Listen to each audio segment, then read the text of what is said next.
I need to make some more worksheets, so I don't have any for you right now. I got to get those updates on them and get those available for you, but we'll have them for you, not next week, but in 2 weeks. So in next week, there's no Bible class because we're having the one worship service for the kids. So that's at 9:30 over in the gym. And so we won't be meeting next week, but in 2 weeks, Sunday after Christmas, I'll plan to be here, and whoever's here will keep pressing onward. All right? Good. Any questions as we get started this morning? All right. Pastor Greenwald, again, is in the basement. I'm here. Kids are there. We're all over there next week. All right. So let's keep on pressing onward. We're in Titus chapter 2, and this is where Paul is getting down to the nitty-gritty now and giving Titus some concrete directions on some things, how he wants things to be operating. And he starts by giving this counsel to Titus. As for you, speak the things which are fitting for sound doctrine. And I've mentioned how this is a recurrent theme, this idea of sound doctrine. Sound meaning healthy, whole, complete, the way it's supposed to be. And then he gets into the specifics. Older men, and then older women, and right down to the list of all these different categories. And I pointed out last time that kind of the big emphasis I wanted to make was we need to recognize that doctrine is not different than the actual living of the life. And so that's what I meant by, on the worksheet I mentioned that we need to get rid of the idea of doctrine and practice, or teaching and ethics. They're the same kind of thing. In other words, what you believe and what you profess and what you confess is what you're going to live out. And what you actually do in your life, that's what you believe. And so your living is your doctrine, and your doctrine is your living. They belong together. Paul completely illustrates this here. He talks about sound doctrine. Then he gets into the specifics of concrete, practical living sorts of things. All right, so now we're poised to get into our 4 groups. And the first group we encounter here is, it says, older men. And that's nice. The Greek word is just simply presbytos, which just means old dudes. And so older men, older. You know, how is it? I've always thought it was funny that you put an ER in the end and it softens it a little bit. So you've got an old man, then you have an older man. You know, an older man, he's just older. But old, well, he's old, you know. And so it's kind of funny. But this is old, all right? So the best translation of the Greek is just straight up old. And this happens so often in English that the English tries to make it a little bit nicer. You know, soften the edges a little bit. It's a fair translation, but it just makes it a little softer, a little nicer. The Greek's pretty straightforward. Old men. So what are old men supposed to be? So that's our first category. So the first category, group 1, is old men. Presbyteros, old guys, elders. Keep in mind, in the ancient world, an old person probably would be qualify anybody above 45 was in the old category. I mean, so that's how it was. With the life expectancy of under 70, you know, if you hit 80, it's like, whoa. It's kind of how we do the, 100 plus, whoa, you know. And so that's kind of how it was then. So if you hit, into 50s, you're old. And it's like when I was a kid, old people were really old, and now that you're there, it's like, whatever. Anyway, but the old men. So what are the old men supposed to do? And so we have here 3 key terms. They're supposed to be temperate, they're supposed to be dignified, and they're supposed to be sensible. And then he talks about sound in faith, in love, and perseverance. And we'll kind of treat these as 2 separate lists. So they're supposed to be temperate, dignified, and sensible. So these are the 3 things. So temperate. When you hear temperate, what do you think about? What comes to mind?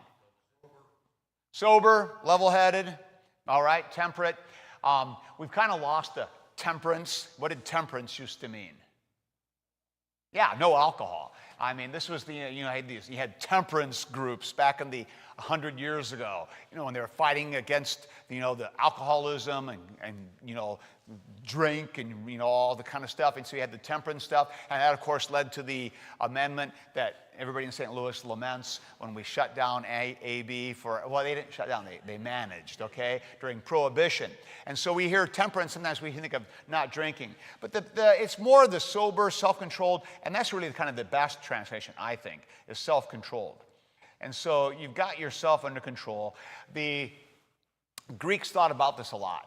And the point really kind of with temperance is having your passions under control.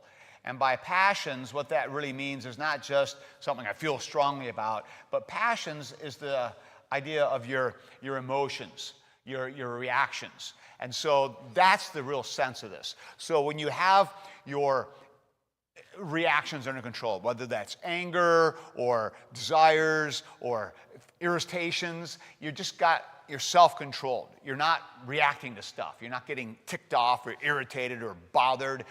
Self-controlled. That's really what's going on here with temperate. So don't think so much as, he doesn't drink too much. That's superficial. It's much deeper. It's the self-controlled. So that's the first of these characteristics. And I would call all of these virtues because that's really what's going on here. These are markers, ways of being that are characteristic of this category, which makes it a virtue, because that's what a virtue is. A virtue is a skill or a character trait that enables you to fulfill something in a certain way.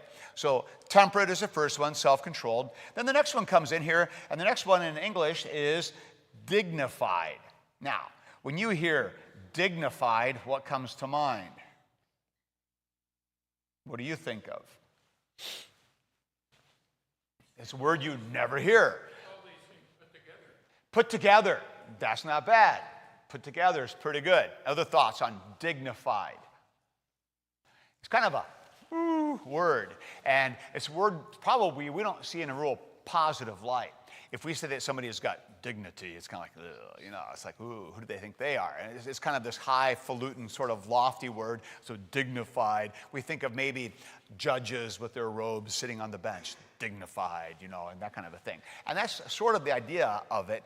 The sense really comes into worthy of respect is sort of the sense of this. So in other words, a person who acts in a way that commands respect. That's what we mean by dignified.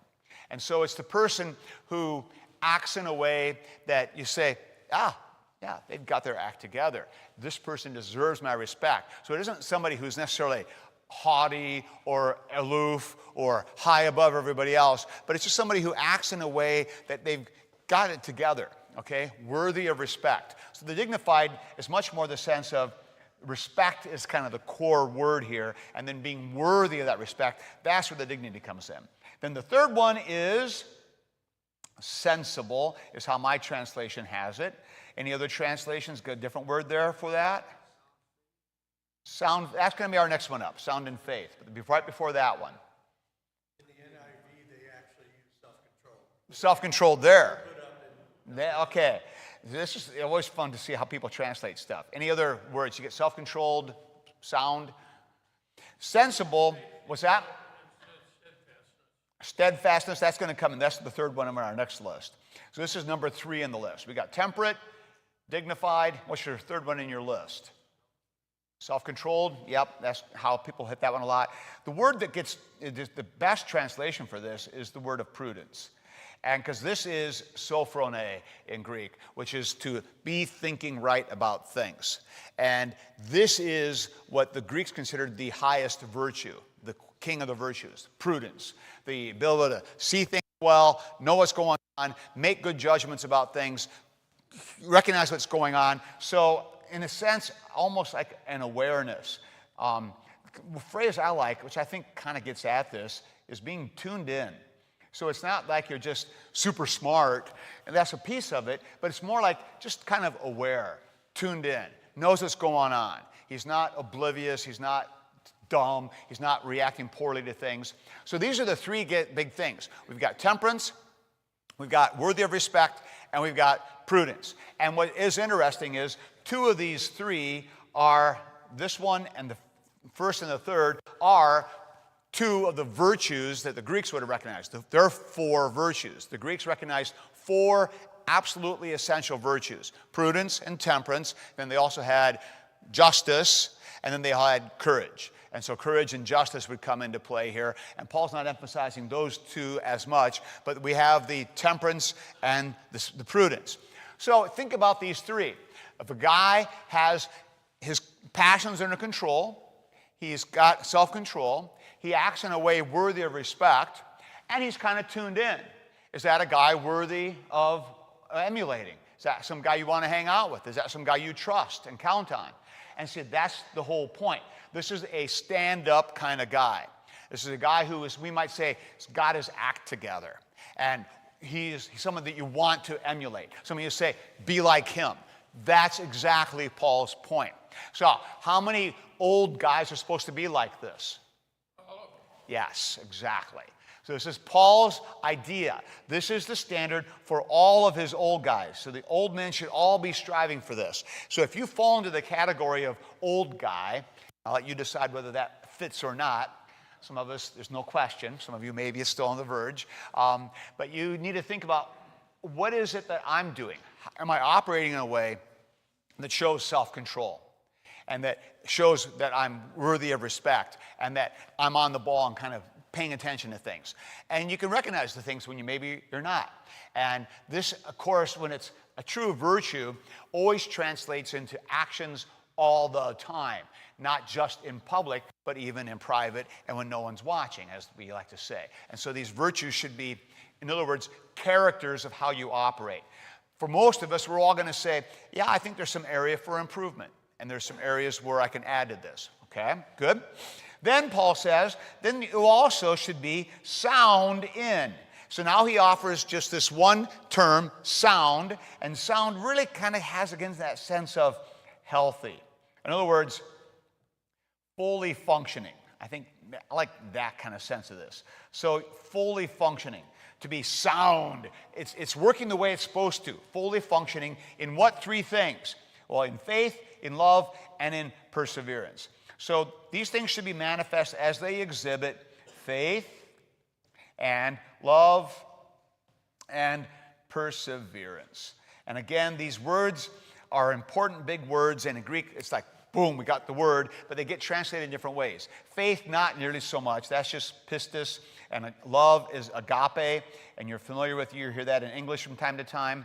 In Greek, faith is pistis.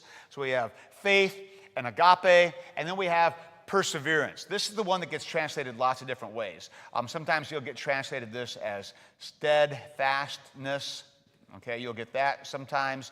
The sense is this, hypomone is the Greek, which is the kind of long-suffering. And actually, a really good word for it is also patience. But it's not so much patience as when you're sitting at Laclede Station and Watson Road at that stoplight, okay? You know, which is like a 3-minute light. We're not talking about that kind of patience. I timed it one time. It's like almost 3 minutes. It's ridiculous.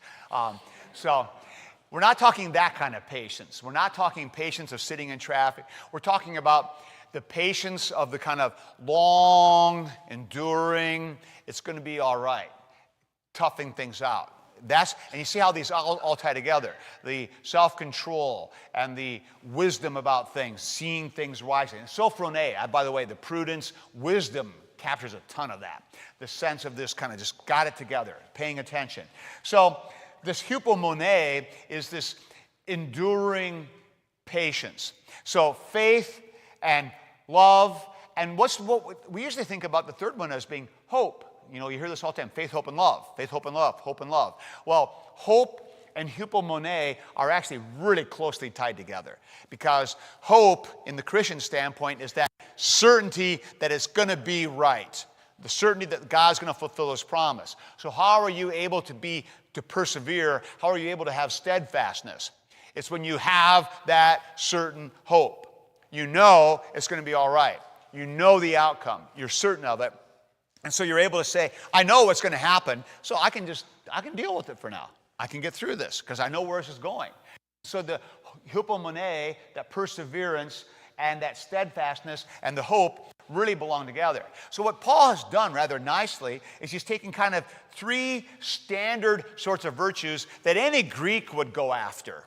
Any decent Greek would say, oh yeah, you should have self-control, and you should have prudence, and you should be worthy of respect. Yeah, anybody thinks that. And then he couples these with three very Christian kind of ideals. The idea of faith, you never hear that in any Greek list ever. Never, okay? So you should be healthy in faith, and healthy in love, and then healthy in perseverance. Yep.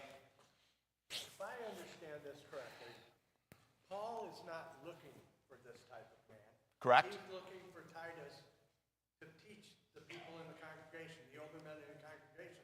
This is what is expected of a Christian man. That's exactly right. Okay. So in other words, But Christ didn't work with virtuous people necessarily. That's right. They took care of their own business.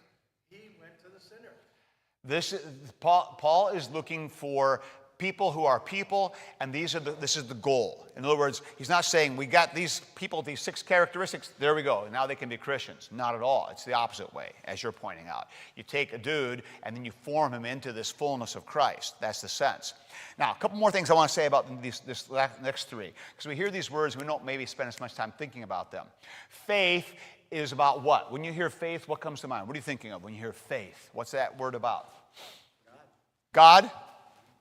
Belief? Trust is a huge part of this. Yep, trust is a big part of this. And so the idea of trusting God, and that's what makes this a uniquely Christian thing. But faith is primarily about trust, our belief, God. It's the kind of a relationship between me and God, a vertical thing. So I'm receiving what God gives. That's what faith is about. So faith really zeroes in on my relationship with God. And so we are to be sound in our relationship with God. A Christian man should know where he stands with God. Be sure of God's forgiveness, trusting in God, living with God at the center of things. But then love, what's love all about? Love really, especially, has to do with relationships with others. And that's an important idea here, because the word again is agape. And agape, I put my emphasis there. I was putting a breathing mark on the front because that's what Greek does. So agape is love, but this is, remember, there are 4 different words for love in Greek. You've all heard this before. You haven't all, but some of you have, okay? There are 4 words for love in Greek. It's very rich in its different kinds of meanings of things. You've got a word for family love, the kind of love that a mother has for a child, or that siblings have for each other. Family love, that's storge. Then you have the love that friends have for each other, that you like each other. We have common interests. We see things the same way. We look at life the same way. We just enjoy being with each other. That's phileo love. The word for Philadelphia means brotherly love. Philos, adelphos, okay, brotherly love. So philos love is friendship love. It's a good love. The third kind of love is eros love. And that's not just, that's erotic lust. No. Eros means love between a man and a woman. It's quite appropriate. It's a good kind of love. It's a love of attraction. I like this person. I desire this person. And it's a reciprocal thing. Eros is a good thing, not bad. And it can be bad in the wrong place, of course, but eros is not a bad thing. And then that brings us to agape love. And agape love is choice love. Now, what's interesting about storge, phileo, and eros, they're all built into relationships. Storge, you don't have to work too hard at it. A mom just kind of loves her kid. Sometimes you wonder why, but they just do, okay? And that's storge love. It's just there.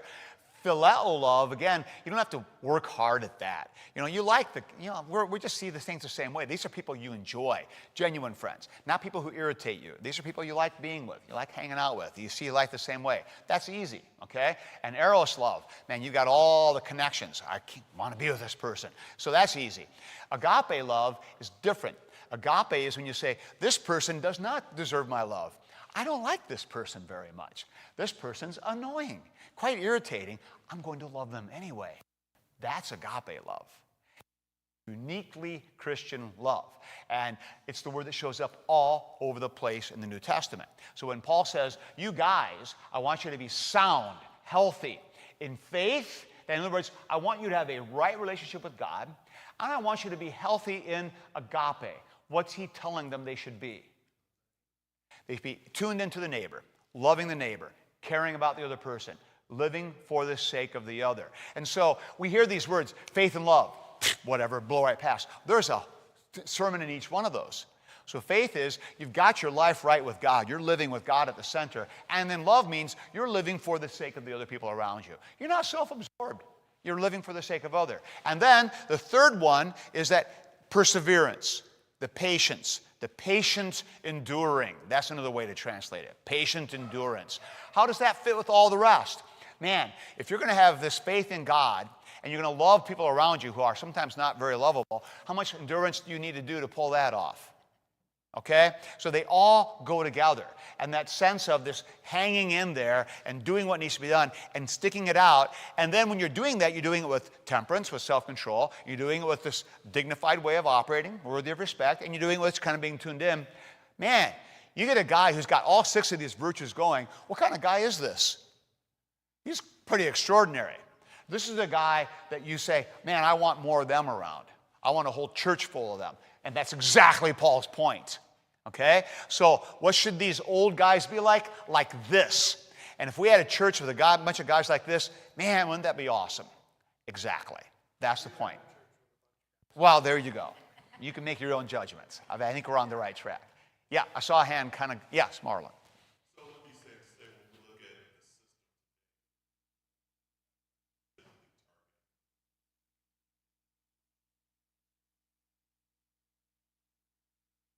That we're specifically targeting? Paul is definitely, he's singling them out, okay? Yes, and so what's your point then, Marlon? I'm saying that it seems like today, you look at the world system, don't see take themselves specifically targeting this. So, like I said earlier, not to have the basic disruptive standard for older men, really for people in general. So the culture doesn't necessarily honor these the way we think they should be. That kind of your point? Yes. So that self-control, we often hear people talking about their indulgence and their lack of self-control. And what struck me is really strange. In the last just few years, I've started to notice this, that even in pornography, and pornography used to become mainstreamed. It's like people aren't ashamed of it anymore. They don't hide it. They just readily admit it. Oh yeah, whatever. Don't we all do that? No. And so the sense of this lack of self-control, the self-focused, the lack of patience, these are all things that are just assumed and taken for granted. And so the very virtues that Paul emulates are being very directly attacked in our culture. There's no doubt about it. Yeah, I'd agree with that. Quite right. Okay, good? Anything else on our first category of old guys? We got a few old guys here, so you know this fits, so put it into action here, okay? Yeah, old and older. Yeah, old. I'm old. I'm older. He's older, yeah. So we all fit into one of the categories. Yeah, Some fair of us enough. fit into all of them. Yeah. Now, Paul is looking to create a church full of people like that. Mm-hmm.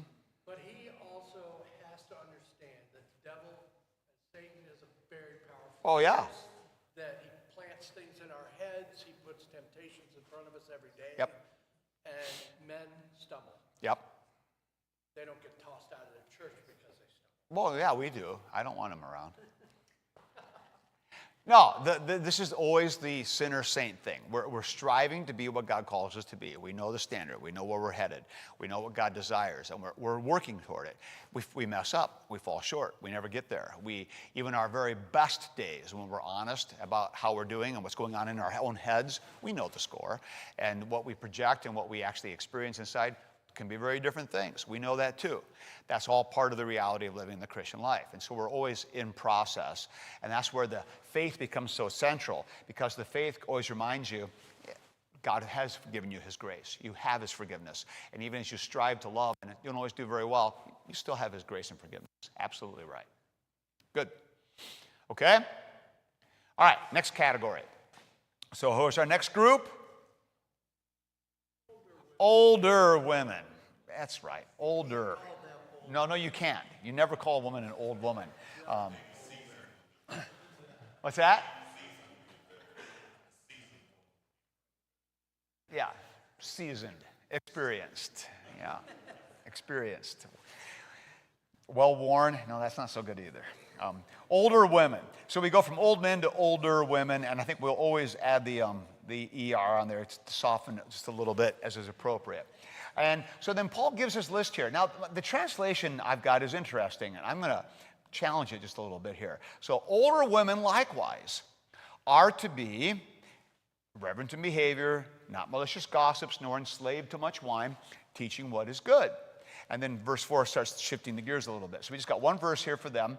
But the Greek is really interesting because the Greek here, starting in verse 3, you got presbyteros, older ladies, likewise in their behavior. And so I really think Paul, another way you could translate it would be this way, in other words. Older women likewise in their behavior, comma.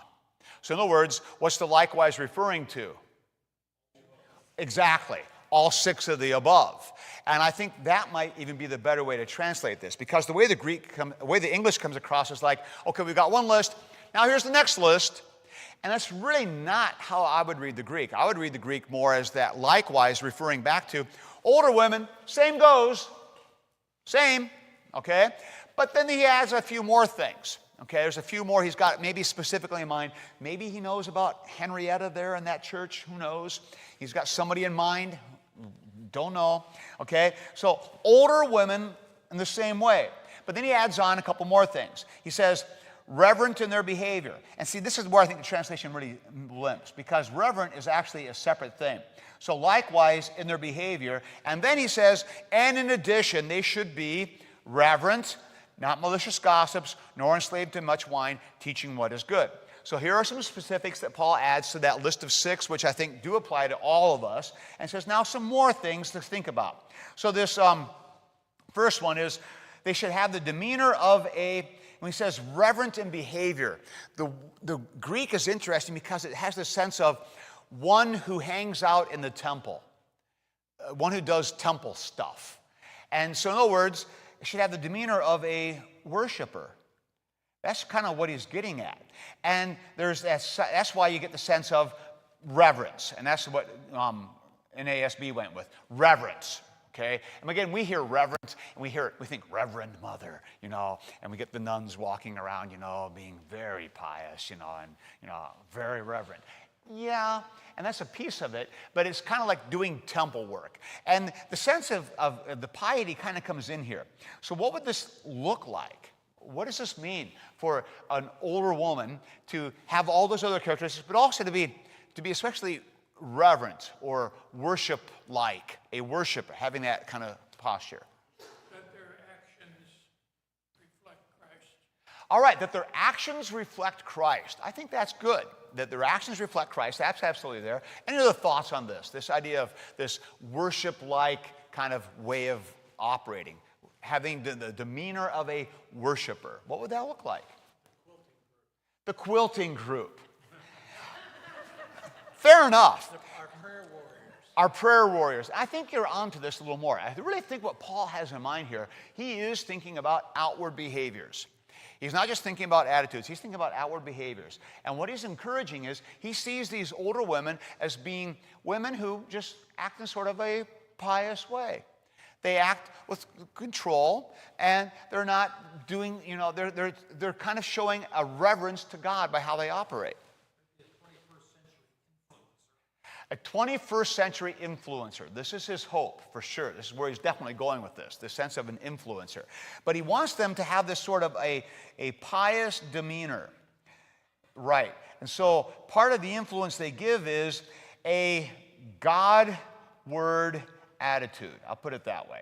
That's kind of what I'm trying to get at. In other words, they operate with an awareness of God's presence, a God-word attitude, or aware of God's presence. That's also another nicely way of putting it. So you should be thinking about how you're operating. Is God present there? How would you operate if God were sitting next to you? That kind of piety, that kind of reverence. That's what he has in mind here. Now, and then he goes on, and he has 2 more things on his list. So they should be worshipful. They should not be malicious gossips. What other translations do you guys have there for that? Slanderers, okay? Any other words?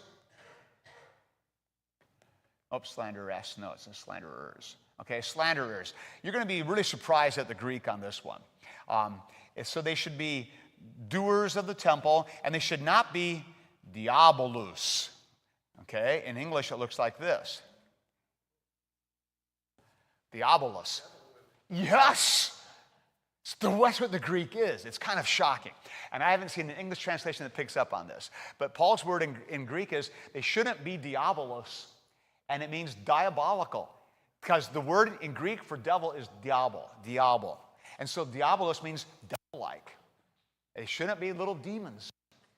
They shouldn't be devils. Now, where does slanderer come in? Because diabolos has the sense of opponent, and especially one who is like a liar or the kind of like the scandalous, the slanderer, the one who speaks against. And so the diabolos was often the term used for the one who is your opponent in court, the one who was accusing you. And that's where we'll get that word accuser.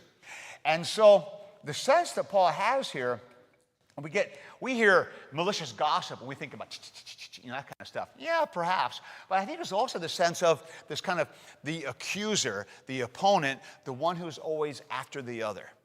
Okay? And it's interesting that Paul picks this up. So I want them to act in a pious way, and I want them not to be diabolos. I don't want them being after always, being opponents, being the attackers, and you can sort that out in your own head. And this is, again, holier than thou, I think, comes across. And maybe it's even just you have the story of the poor husband who's got the wife who's always after him about everything. And maybe that's what Paul is even thinking about there. Is just don't be that way. Back off, ladies. Okay, don't be the diabolos.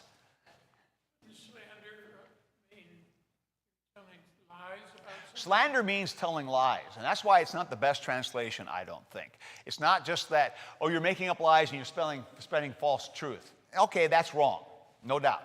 But the sense of don't be a diabolos is a little bit broader than that. It's don't be one who's always going after everybody else. Don't be catty, okay? Just to use a nasty term. Yeah, scheming, manipulative, that's a piece of this. Yeah, that's a piece of it. I think more it has to do with, and this isn't a good strong language, but someone who's just even like a harpy, don't be the harpy. I think that's kind of what Paul's after here. Don't be that. So don't be the diabolos. And then we have, interestingly, not too much wine, a slave. Not a slave to a lot of wine. So, and that's literally my Greek gets this nicely. Not enslaved to much wine. Not that. So I don't know what Paul is encountering here, what he has in mind here, but he has these three very specific things for women. So I want you not to be, I want you to be dignified in your behavior, in your reverence. I want you not to be this kind of catty, after people, gossipy, tearing things down, and not addicted to a lot of wine. And that's mentioned here. Yes?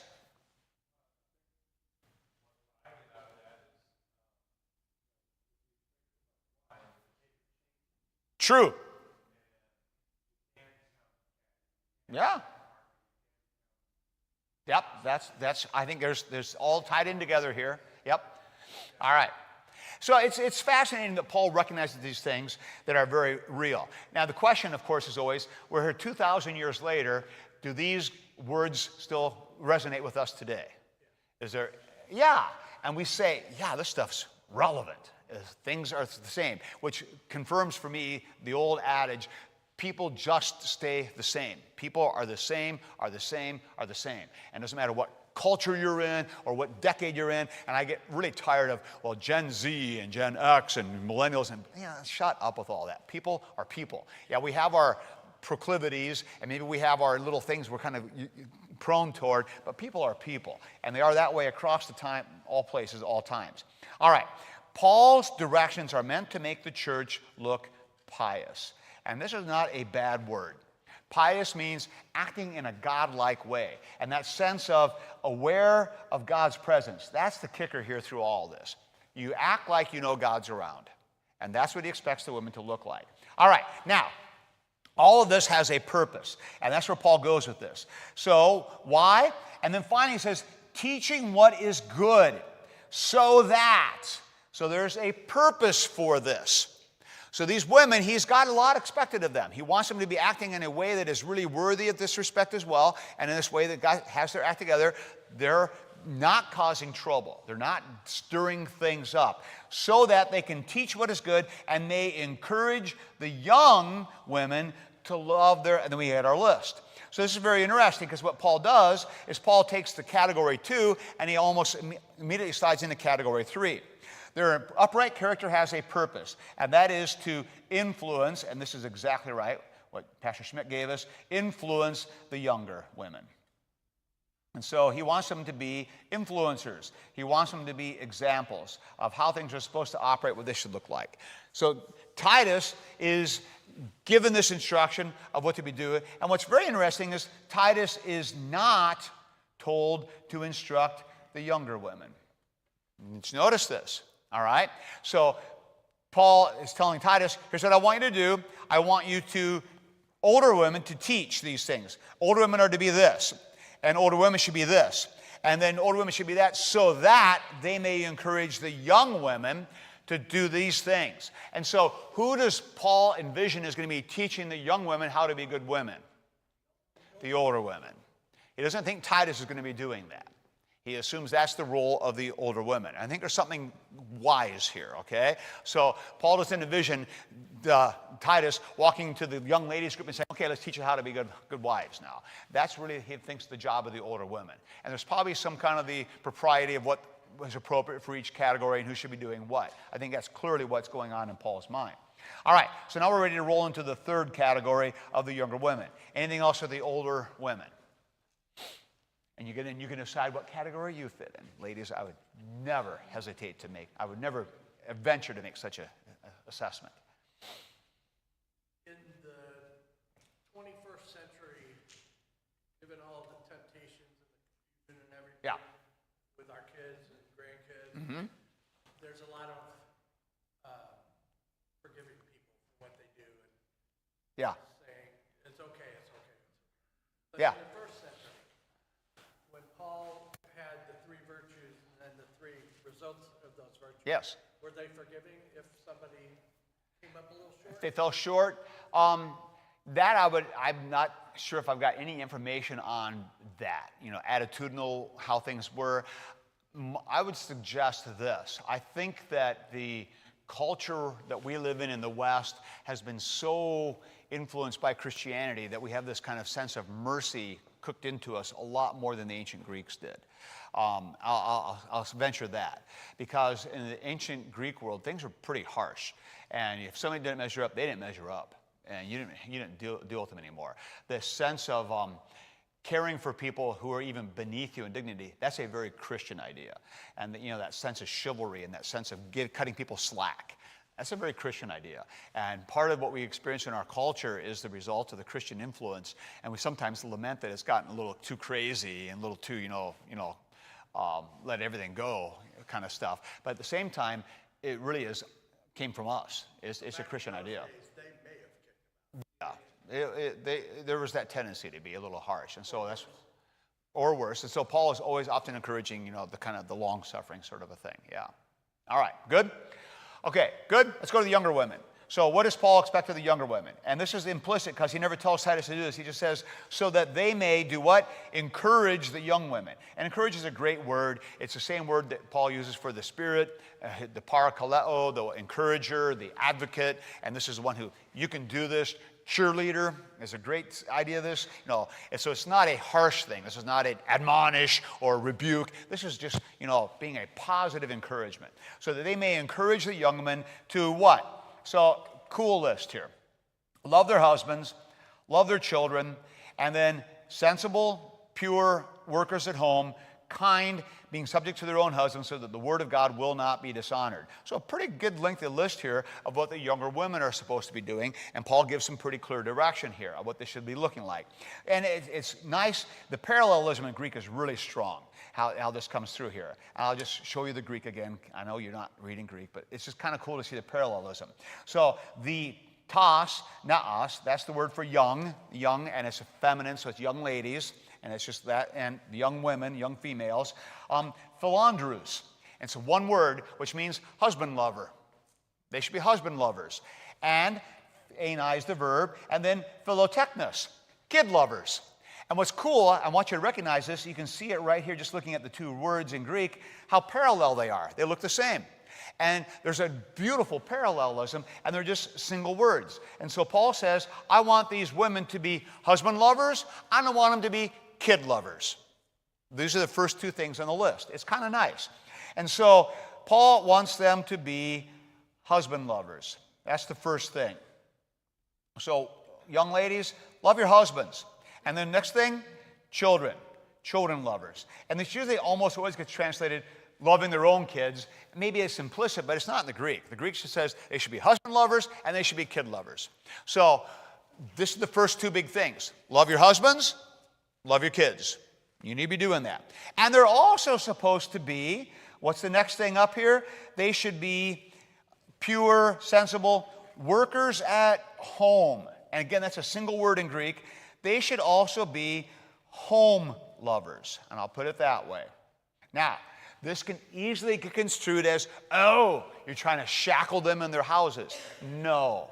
But what Paul is absolutely saying is, should a young woman be taught to be focused on her role of nurturing her family and of caring for her family? And this is clearly a priority for Paul. Absolutely a priority. So he's seeing that the young women should be taught this. And who should be teaching them? The older women, by how they operate, so that younger women realize they have a special role to fulfill, loving their husbands, loving their kids, and working at home. In other words, making the home a happy place to be, making the home a place that functions well. Doesn't mean she has to do all the cooking or all the cleaning by herself. Paul's not saying any such thing. But he's saying that what should be the center of her focus? It should be genuinely toward home, toward nurturing, toward the family connections. So that means she can't work outside the house? Paul doesn't say any such thing.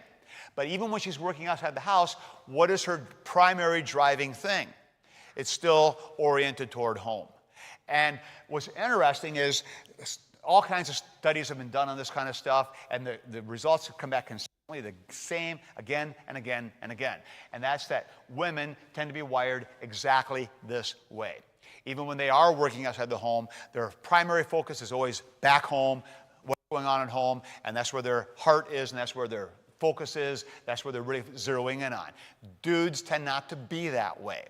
Guys tend to be much more out there focused, where the woman is focused at home. And so Paul's, in a sense, encouraging that sort of attitude. He's not saying she can't have a career. She's not saying she can't do anything outside the house. But he's saying that she should be taught to zero in on, this is a good thing for her to be caring for that home. Because if she's not doing it, who is? Probably no one. Okay? That's exactly the point. So Paul wants us to be really there. So what is the core of their vocation? It is fulfilling their role in the family. So I would say it's the family responsibility. It's the family role. And Paul, he knows husbands have a job there, fathers have a job there, but he's really picking up on this role of the women here. And it's interesting that Paul spends a lot of time focusing in on this. And maybe there are temptations going on. I know that there were these, at this time in Roman history, there was this kind of women's liberation movement actually kind of going on in Rome back then. You had these women who were called new women, who were deciding they're going to operate with the rights of men and sort of kind of pushing against some of the standards. And you get the sense that Paul's, in a sense, kind of pushing back against some of that and saying, let's not get carried away here. In the 21st century, words like obey and submit. Yeah, we're coming there next. Get tripped on that. But back in the first century, there probably weren't a lot of two-income families. Life was in the home. No, that's true. The home tended to be different. The home, we've talked about this a little bit, the idea of the oikos, the house, it really is kind of the idea of a household. And, the more affluent families, this was a operation, it was the family business. And so everybody had their thing to do. And the wife, and her role was not just feeding the kids, she was playing a pretty integral role in making sure everything is working well within that whole household. And that's the sense of it. You know, we're all working together for the same thing, oriented toward what needs to be there. Loving husbands, loving kids. Don't forget, ladies, that's your task. Yeah. All right. Now, Paul is very much reinforcing here, and I want you not to miss this. So he says, I'm kind of going past this, but they should also be sensible. Sophrone again. Same exact word for prudence, wisdom. They should have this. And this is just there. Paul says it, spells it out sometimes. Pure, just the way it sounds for us. They should be above reproach, pure ladies, living the way they should. And then workers at home, busy at home, working there. Kind. The word agathos, literally good. They're just good, solid, kind. And then subject to their own husbands. And that's exactly the word that Paul's using here. He's using the word, what we usually gets translated, even submission. And nobody likes this word in the 21st century, but this is Paul's language, okay? And so what Paul is picking up on here one more time, and he does it all over the place, is that there is an order or a structure in the home. So that's my next point here. So Paul is reinforcing the idea of order or design. Don't think of order as in giving orders or giving commands. That's not the sense. It's there's a structure, there's a design, there's a way that things operate. Paul knows this. So he's not treating everybody the same. There are different tasks to fulfill, different skill sets, different abilities, different roles to fulfill. And so he sees this order in the home, and the wife is supposed to be in submission to her husband. And he makes it explicit that they should be in submission, and the word is hypotasso in Greek, which means in your spot, in the order. Literally, submission means in your place. And the place is not enforced on you by society, but it's the God-given place. What God has given you to do, do it. And if God has given you a role to fulfill, fulfill it. That's what Paul's after here. And is there an order in the home of husband, wife, kids? Yes, there is. And we can spend a lot of time, as much time as you want, talking about it, but it's a scriptural thing that is there again and again and again and again. Has nothing to do with value or capacity or importance or significance or talents. Nothing. Has to do with this is just how God has put things together. Can it be abused? Yes. Has it been? Yes. I know all of that, and you don't need to remind me. But yet, is this the plan that God has put in place, that this is how it's supposed to work? Absolutely. And when it works well, it's a beautiful thing. When it's not working well, it can be pretty miserable, and that cuts on both directions. All right, so Paul is reinforcing this one more time here. Yes, Jack? Is there any significance to the fact that it doesn't say submissive to your husband? It says submissive to your own husband. Correct. So every man is not submissive to every woman. That's absolutely the case. And so it's within the home, there is this structure. So when a husband and wife are married, there's a plan here. The husband is supposed to be the one who takes care of things, oversees things, takes responsibility. That's the biggest key word, takes responsibility. And the wife is not supposed to be his challenger, his diabolus, who's in his face challenging all the time, but is supposed to be submissive, working with him, loving him, and helping him to be what he should be. That's the plan. In the home. Own husband. Yes? Why is the word own in there? Home, why is that? Your own. Your own husband. It's not in the NIV. Oh, it's not? No, Well, so that would yeah. indicate to me that to the people who are translating Bibles, maybe that word didn't hold a lot of importance. It just was in that Bible. Yeah, no, that's interesting. So here's the Greek, so I can prove it to you, okay? Not to say that God's word is not important. No. God's word is important. So hypotassomenos means being in submission.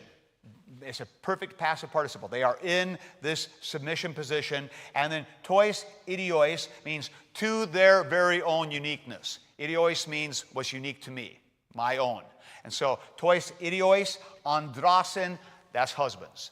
So each one to their own individual unique husbands. It's right there in the Greek. It's explicit.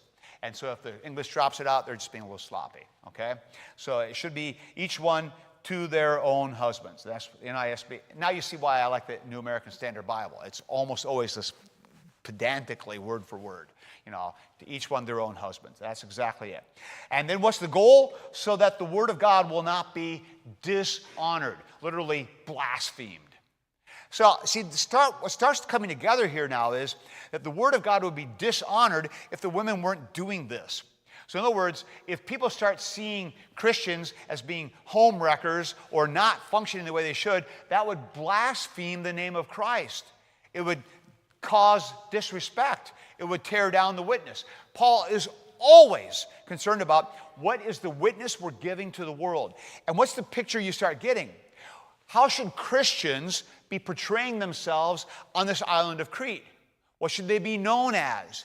They should be known as people who have their act together, who are temperate, who show wisdom, who show the virtues, who are lovers of home, who are encouraging others to be lovers of home, who are focusing on the things they should be doing, who are not malicious gossips, who are not out there stirring things up, but are making things better, lovers of good, pure. In other words, Christians should be presenting a wholesome, really awesome portrait to the world so people say, wow, that's what it should look like. That's how it gets done. That's terrific. And Paul's concern is when families start not operating this way, the world says, what's with that? Why do I want anything to do with that? And what dude wants to go to a church where you've got women running around tearing everything up? I don't want anything to do with that. Or vice versa, you see, or guys who are just full of themselves and, being crabby old guys. Who wants anything to do with that?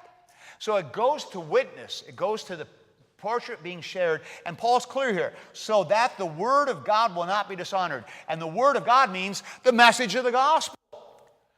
We've got a message of the gospel to be getting out to the world. That's the goal here. We want the world to hear God's truth. And if we're living lives that tear it down, who's going to listen? Nobody. So, you see, there's more at stake here than just, I feel like my rights are being infringed. Who cares? And it's essentially what Paul doesn't care about your personal rights or you being all you're supposed to be. He cares about what you're portraying to the world and what it looks like. If you're following Christ and you're living for him, then act like it. Look like it. Let's show the world what this looks like. That's what's driving his motive here. Clear as day. That's what he's interested in. So, wrap up this little section here. This implication is that and then the implication then is these things can be taught. And that's clearly in mind here. So the older women should be teaching these things to the younger women. Can you teach people to love their families? You can. You see, you think, some people just aren't that way. They can be taught. You can learn these things. And can you learn to be self-controlled? Can you learn to act in a reverent way? Can you learn not to be so diabolical? Yes, yes, yes. Virtues can be taught. Sometimes they come easier to some people than others, but they can all be learned. They can all be taught. That's the point here. So how does this work support the community of faith? Again, it makes the witness strong. And also, if you've got families and people functioning this way, what's that community of believers going to be like? Pleasant place to be? Encouraging place to be? Place where we build each other up? And a place where things are, we're all working together in this? Yeah. In other words, the church, the witness is strong, and the church becomes, I will use the word delightful. Because I think that's the whole idea. These things are just good, and these are right. And this is a delight to be part of this. And even going back to those days when people didn't act the way Paul described those, it just fueled the fire that non-believers will throw back at us. That's right. You don't act like a Christian. That's right. You talk the talk, but you don't walk the walk. We need to be acting like it's real. And if we don't, everything gets torn down. That's right. And what is interesting is Paul's picture of what things look like when it's right. And what it looks like is not, like I said, social activism and stirring everything up, but it's the kind of simple, take care of things, live in a way that's kind and generous and caring for those around you. That's the sense of it. All right. Good? Yep.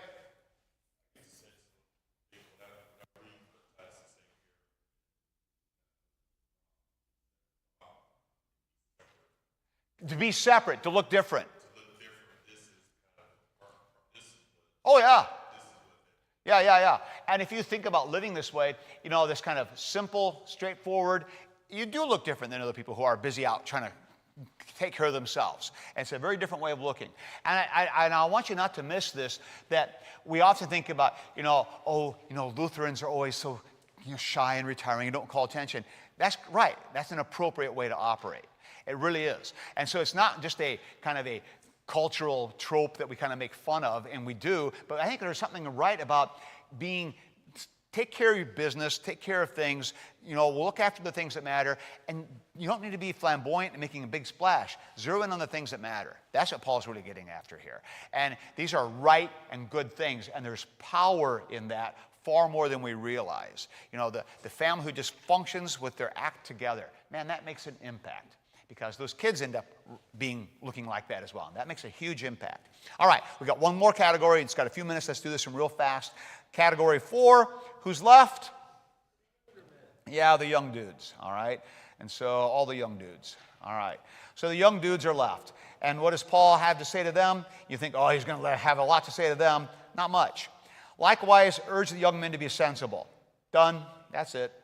And what's the word for sensible? Guess. Prudent. It's that same word one more time. Sophrone. They should be prudent, wise, sensible. And getting a young man to be prudent, there you go. If you can pull that off, you've accomplished all you need. And so when a young man begins to function with prudence, enough said. My sense is like, Paul's not dumb. You know, what are you going to get out of young guys? If you can get them to be prudent, we're great, okay? That's enough. All those other things, they'll take care of themselves. But in other words, he's setting the bar kind of this enough, you know. All that other things, when they get older, dignified, worthy of respect, that'll come. Worthy of respect at 18, maybe. Pretty rare. But at least they can be sophrone. At least they can be sensible. They can be prudent. So Paul then says only one direction, and that's be prudent. Be sensible. That sophrone, wisdom. Act with wisdom. Don't be dumb.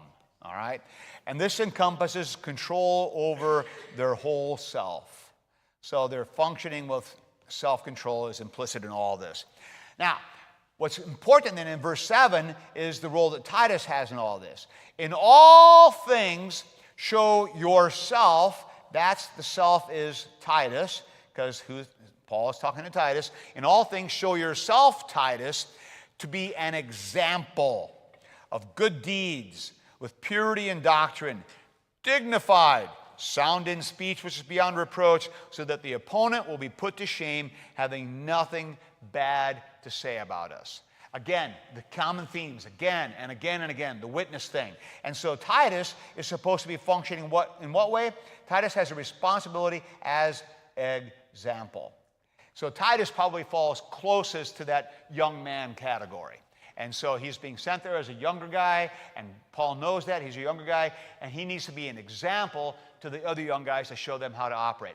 Don't bother teaching the young ladies. That's the older ladies' job. Encourage the older women how they should function. Encourage the older men how they should function, and be an example to the young guys. Show them what it looks like by how you live. So Paul provides an ideal description of Titus's character, and he says that Titus should be prudent, again, with pure doctrine. So right teaching, it's pure right teaching. That's the teaching of the church. Pay attention to your doctrine. Know your theology. He should be also worthy of respect, like the old guys. So Paul knows that Titus is in a unique spot as the pastor. He has to operate in a worthy of respect way, a dignified way. Not aloof, not distant, but worthy of respect. And then sound in his words. So he's got the right words to teach. Good teaching. That's the point. Pure doctrine, good teaching, and that means he is all of it above reproach. Nobody is going to be able to tear him down. Nobody's going to be able to tear the church down. It sounds like he's telling them, you're never too young to start acting like the older men. Exactly right. You're never too young to start learning self-control, start acting like the older men, acting worthy of respect. That's right. You're never too old for this. So what about a sense of humor? Is that appropriate? Of course. But the sense of humor, not in a nasty way. There's nothing frivolous. And see, you're not frivolous. It's not flighty. It's not self-congratulatory. It's not offensive. it's appropriate, worthy of respect. That's the sense of this. All right, we'll get our very last category in 2 weeks. We'll see you back after Christmas. Let's have a word of prayer. Our God, we are grateful that you have put us into a family of the church where we are able to encourage each other and stir each other up to good works and exhort one another to be what God, you call us to be. Help us, Lord, in our lives to take seriously our roles and our tasks and to think about the things we can be doing better in our lives this week to better witness to your truth and encourage those around us. We pray this all in Christ's name. Amen. All right, blessings on the day, guys.